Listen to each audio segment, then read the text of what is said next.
There's a word in the Torah portion this week in Parashat Tavo that evokes strong feelings, but you have to decide what those feelings are.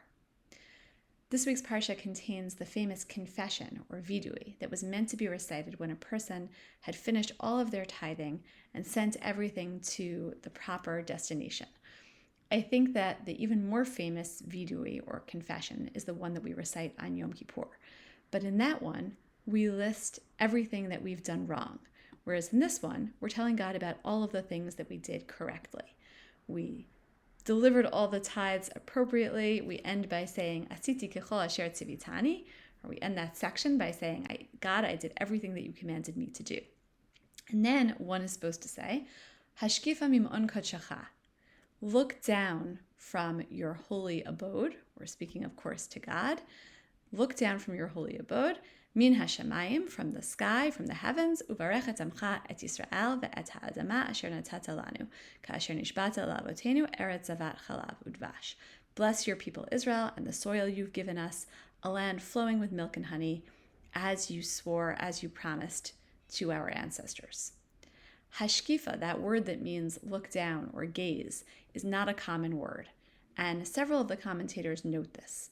It's the word here that asks God to look at us, but in modern Hebrew, that same root, hashkafa, is kind of the way you look at the world, or your take on life, your philosophy on life. The Midrash in Shmot Rabbah, based on a passage in the Jerusalem Talmud, tells us that we're meant to notice this strange word. All the other hashkifas in the Torah, according to the Midrash, are negative. They're always about God seeing something that provokes God's wrath. For example, a fun Torah trivia game you can play with friends who don't watch this video. Where's the first time that this root appears in the Torah? If you guessed Bereshit 18:16, then you got it right. The angels look at Sodom with anger, according to this Midrash, and Rashi there also records the idea that Hashkifa is always negative. But the Midrash says that this time in our Parsha is special because tithing in some way shifts God's perspective. Tithing, nowadays we might talk about giving tzedakah, is a way of acknowledging God's presence in the world. All of the things we have, the wealth we've generated, on some level it doesn't really belong to us. It's not meant to be solely our own. By giving some back, we acknowledge that we owe it all to the divine. There's a lot more in this Midrash too. I put it on the sheet so that you can check it out. The one source I found that has a different take on this word hashkifa is in the Sulam, Rabbi Yehuda Ashlag's 20th century translation of and commentary to the Zohar. So unexpectedly, the Zohar, which Rav Ashlag formulates in Hebrew, says that the use of this root, of this word at Sodom, is actually directly connected to the usage in our Parsha. He says that the meaning of this word, vayashkifu, is hitorarut shel rachamim. It's an awakening of feelings of mercy, lahatzil et Lot, because actually what happens in that story of Sodom is that Lot is saved. Lot, Abraham's nephew, is the only person who is saved ultimately by God directly from the destruction of Sodom and Amorah.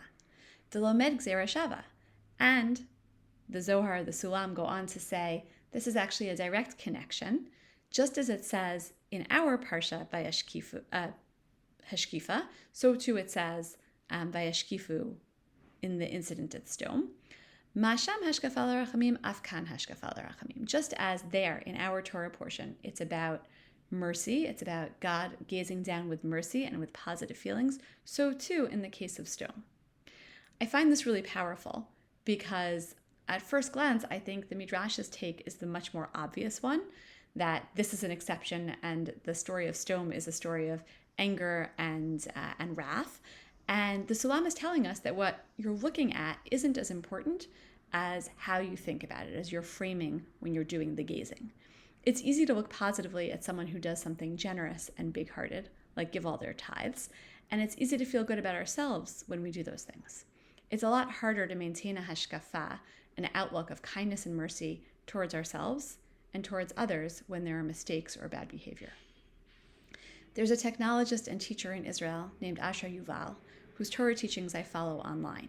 He wrote a poem based on the word Hashkifa, based on its appearance in this week's Torah portion, and I'll close with the final stanza of that poem. Nashkifa nabitza pnima el atzmeinu. Let us gaze and look inwards to ourselves. Narifa tov v'chesed la'admatenu v'amenu, and let us flow with good and loving kindness towards our land and our nation. U'na'achel ish l're'ehu ba'ahava rabah, shana shekula rak hashkifa l'tova. Let us wish one another with abundant love a year that is full of only looking to goodness. I think this is a worthy bracha for all of us as we start the new year. And if you want to experience this pasuk in a different way, check out the bonus track included in the email and linked in the sheet. Shabbat Shalom.